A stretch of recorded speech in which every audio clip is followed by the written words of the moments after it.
Morning.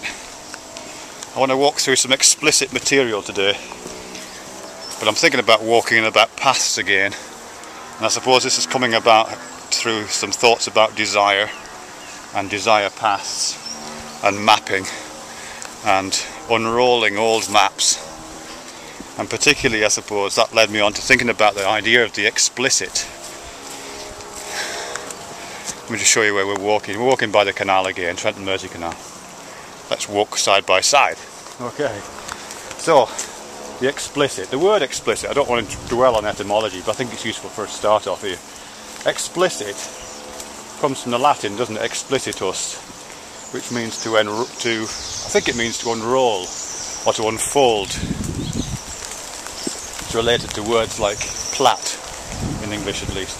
They come from the same root, plait, like a plait of hair, which is a kind of fold or a roll of hair.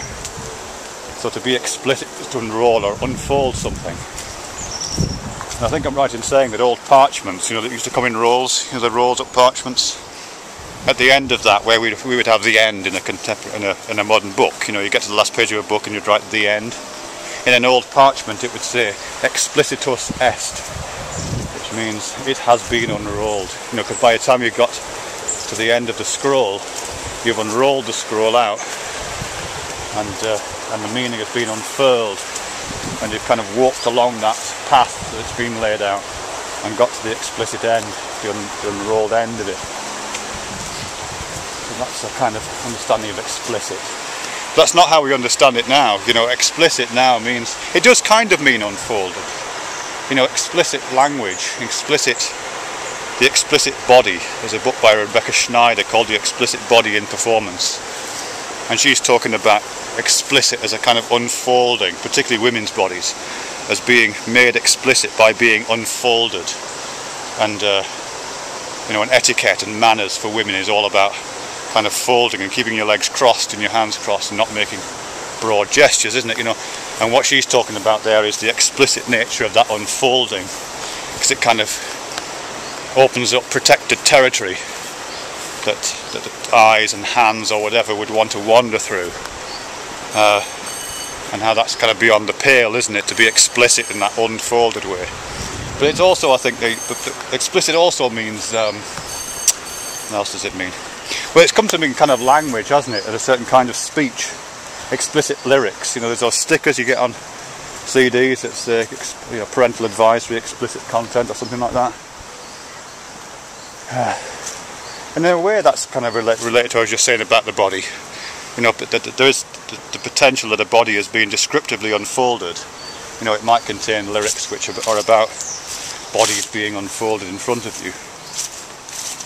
But I think it's also about their effect. I think there's something about that, the effect that language will have upon you, which is explicit. It's almost as if, I'm not sure if this is going to work, but I'll try it. It's almost as if, if I'm confronted by something explicit, or you're confronted by me being explicit, it's almost as if I've unfolded something towards you in a really personal way. If I start talking about something explicit now, which I might in a few minutes, it's almost as if I've unrolled my tongue at you, and it's invaded your personal space, where we get a little bit too close, or I might have even thrown something at you or unrolled a fist at you, my arm might have unfolded towards you. It's almost that kind of an assault, isn't it? A personal invasion or a personal assault almost. And I think that's part of the idea of the explicit, that when you see that sticker on a CD, you're kind of acknowledging that you're opening yourself up for someone to unroll some ideas into your personal space, which you might be offended by. That is about this confrontation thing. There's the explicit, which is about confrontation, which is here, which is not a bad thing. I'm not saying there's anything bad about that necessarily, as long as it's consensual. There's this kind of explicit confrontation, isn't there? But then I think there's another kind of explicit, another kind of unrolling, which is more like the unrolling of the path that I'm in here. You know what I mean? Where you're walking beside me. Here we are walking together, you and I, hand in hand perhaps. Or maybe I've got my arm on your shoulder, given where I'm holding the camera. I've got my arm resting on your shoulder, so we are friends here, walking along this path. So there's no confrontation between us here. Does confront mean in front of? with the front, confront. Yeah, probably does, doesn't it? So I'm not. So I'm not confronting you. I'm conciliant with you. I'm by the side of you or something. So we're doing this conciliant walking together, and in a way we're kind of jointly agreeing to unfold the path in front of us, making our future together explicit, even if it's just the future, the next few steps. Unrolling that. See, there is a bend here. It does curve, it does swerve, and does the Clinaman to the left. But at least as far as the next bend, we can be explicit with one another, you and I, can't we? You still there, no? Hello. Yeah, we can be explicit to that extent. And we can perhaps talk about things in this way, and be explicit in this context, in this relationship, walking down the same path. Because we're not in each other's faces, are we? We're not having to manage our faces because we're not looking at each other's faces. There's no threat to our faces because we're both in parallel. You know, our conciliant walking is unfurling the world jointly in front of us. It's consensual, conciliant walking you and I are involved in. So let me just think into this. Confront, reconcile. Alright. So what's the explicit here? Let me just see if I can play some explicit content. It's almost as if we're unrolling a map of our world here, yeah? It's the real world, obviously, this path by the Trent Mersey Canal. It really is here. Actually, you've moved in a bit closer. I don't just have my hand on your shoulder anymore. My hand is draped over your shoulder. Can you see that? It's draped over your... I'll try not to reach your breast, I promise. It's kind of just resting on the other side. I've got my arm on the back of your neck now. But here we are walking along the Trent Mersey Canal, and explicit content is unrolling that we're walking into, like we're creating the map as we go, you know, the map that is the world of our shared reality. We're walking as we go, but we can oh god, it's so hard to think into this, isn't it? Fucking hell. I suppose, let me just think about in terms of the explicit content. Let's say we're talking about something explicit. Let's talk about sex, baby. Let's talk about sex, baby. And you know, what would explicit content be here? How would we talk about explicit content? Would we want to? We might, won't we? Let's have a think. Okay, some things about sex. Let's have a think about that. I mean, firstly, I would say, tell me if you think something different. Let me just come around to you. I want to make sure you haven't closed your eyes and gone to sleep. Alright, I would say that people should never do things they're not willing to talk about. That's what I would say. Generally, and I'm talking about sexual things here, of course, but probably other things as well, actually. You know, people shouldn't do... If you're not willing to talk about something, then you probably shouldn't be doing it. And when I say talk about it, I mean talk about it explicitly and possibly in great detail. I'm probably not the only bloke who was, when he was much younger, because I'm much older and more experienced and mature now. When he was much younger, would, you know, we really, really want a girl to do something particular. You know, I'd be sitting on the couch or lying on a bed thinking, God, actually I have to come in much closer here because I've got some hedges here. Come in much closer. We might not be able to hold hands at all here. We might have to go single file in a minute, past narrows. Anyway, but we'll see. Anyway, yeah, I'd really want a girl to do something. Like, I'd be thinking in my head, God, I wish she'd give me a blowjob right now. But it was too embarrassing to say that, you know. It was too embarrassing to say that. So instead you do that kind of shuffle your hip thing, you know, or you'd put a tiny bit of pressure on the top of the head as if that's kind of signalling in some way. Sometimes it works, sometimes it doesn't. And even then, you know what I mean, even if the signal's been read, you know, sorry, I'm confronting you again here, aren't I? Even if that signal has been picked up, and there you are, you're getting your blowjob, but you're thinking, oh, I wish she'd do this. I wish she'd do this with her lips or her tongue or her teeth right now. But you don't say that, do you? You know what I mean? You don't say that either. You're not explicit.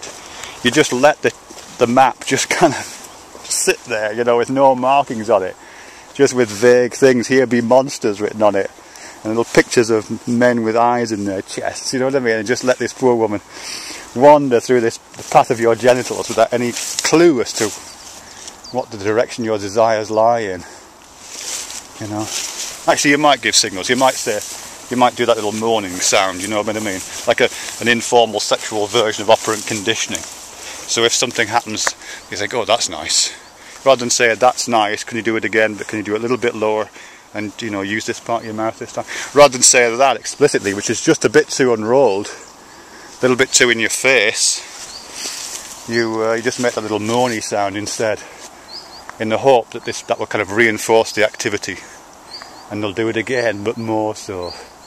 You know, a bit like ringing the bell for the dog to come for its dinner. You go, Anyhow, that seems a bit ridiculous, really, isn't it? And I would hope that, as a grown-up, people don't do that. I probably still would do that, actually, thinking about it. But I would try not to, as a grown-up. As I say, I don't think if you want to do something, you should be willing to bloody talk about it, shouldn't you? For God's sake. What else about the explicit? Yeah, I suppose. But yeah, I suppose I'm just thinking about. Yeah, hang on a second. There's something else I'm going to say on that. Just occurred to me now. I've forgotten what it was. Shit. I'm going to get soaking wet down here. See, because there's grass that's really here. Look, and I've got my jeans on. They're already getting wet. Never mind. Yeah, okay, so you're getting this blowjob, and it's explicit. Oh no, that's not right, no. Yeah, there's something about unrolling the path. Because obviously, you know, desires are fine, and you should know your desires, and all those things should be in place. But also, there's a lot of no man's land, isn't there, and no woman's land in all kinds of intimacy, but I guess since I'm talking about explicit sexual intimacy right now, I'll stay on that topic. So yeah, it's good to point people, I would guess, to the desire lines that have been beaten into your biology by history and evolution and your own particular tastes. And you should be able to say, look, if you want to give me pleasure, this is the path that I know works. But at the same time, it should be possible just to go off-piste, shouldn't it? You know what I mean? Let's go off-piste. Here we go. Look, we're going off-piste. I have no idea what is being done to me now. Whatever you're doing, it's not something I have any experience with. And I could not have explained this. If you said, what do you like, Fred? In a sexual relationship, I would not have been able to describe this experience. I'm afraid that's completely off the beaten track. Phew, that was exciting. And now I'm all wet, look. That's alright, who cares? Yeah, so there's that, isn't there? So yeah, the paths of desire. Yeah, it's good to acknowledge the ones that already exist, but why not? You know, why not try and find others if they could exist? And of course, staying away from boggy parts. That's another thing, isn't it? About being explicit. It isn't just about being explicit about your desires and the things that you know work. If you don't like butt fucking, or if you've got hemorrhoids, you should say, no butt fucking. Or, you know, whatever it is, you know, if there's something that really doesn't float your boat. That's obviously something you should be explicit about. Not explicit in a in-your-face way, but in a walk beside me and be my friend way. Look, stay away from the butt fucking. That path works. Hey, what about walking through that Himalayan Balsam together? That kind of thing. You know what I mean? Anyway, I think that's probably explicit enough. Anyway, the only other thing about explicitness, which I find from my vast experience over the years, is to do with comedy, actually. Comedy. Oh, I'm not the only one in this. Oh well, never mind. But I certainly find that sex is almost never like it is on the movies, or in love songs, or in poems, or in romantic novels, or any of those kind of things. You know, in those things it's all kind of soft focused. It's all like swans gracefully swimming through these tranquil pools, perhaps with hidden depths, but the activity of the swan is very measured and graceful, you know. But that's not what sex is like most of the time, is it? Having real sex with real people has usually got a fair measure. It's nice, don't get me wrong, but it's got a fair measure of ooh, you're on my hair. Ooh, you're on my arm's gone to sleep. You know, that kind of stuff. My arm's gone to sleep. Or farts, you know, somebody farts, or queefs. That happens, doesn't it, sometimes? Or there's that squelching sound. So that you're, you know, what should be, I don't know, some kind of romantic chick flick rom-com turns into the sound effects for a Bugs Bunny cartoon. Squelching sound. So that's always a bit funny. And that's before you even get into things like vaginal dryness and erectile dysfunction. So I think one of the benefits of explicitness is recognising that this terrain that we walk through together, whoever I'm talking to, this terrain, probably nobody, this terrain that we walk through has got a fair amount of comedy in it, or it's a fair amount of cosmic jokes involved. And it's always best to take a clown to bed with you just in case, really. I think. Anyhow, I hope you haven't found this too confrontational. Let me just stand in front of you for a sec, but in a non-confrontational way. I hope you haven't found this too confrontational. I've got you at arm's distance now. So we're separated by the regulation 2.5 feet of European distance that makes people feel safe. In Europe, people separate themselves by the length of an outstretched arm. That's the explicit distance here. In some countries, in Middle Eastern countries, it's the length of an outstretched elbow. So if you've ever been in the Middle East and had a conversation with somebody, what tends to happen is the European people tend to be pursued across the room by the Eastern European people or the Middle Eastern people, because their proximity distance is different and their feeling of personal space being invaded is different. So let's just get European about this. Here we go. And let's pursue the path. Here it goes, look. It's unrolled in front of us, you and I. Let's see where it leads, shall we?